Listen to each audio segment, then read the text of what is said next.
Yung butas dito sa gitna. Next yung mga idol. Tanungin natin. Ayan guys, ngayon ay nasa loob tayo ng kuweba.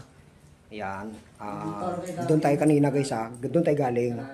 Sa taas yun. Ngayon, bababa tayo dito sa baba para pasukin natin yung kuweba. Ayan guys. Pwede ka pong wala yung pangalan mo sa'yo.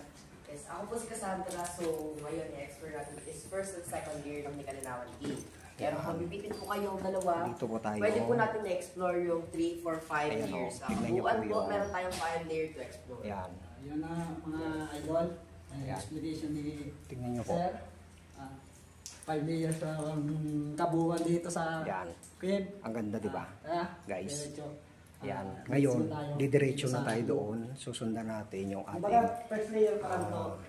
tour guide. Yes po, first layer pa lang po to. So kung mapapansin nyo mataas. Guys, nasa first layer pa lang tayo. Area natin and then may liwanag pa kayo nakikita. Okay. And then sa second layer po, kabalitan na niya ng lahat. Yung visibility, medyo makipot ng area and then wala na po kayo liwanag na makikita. Okay. Wala na tayong maliwanag na makikita guys. Okay. Standby muna guys.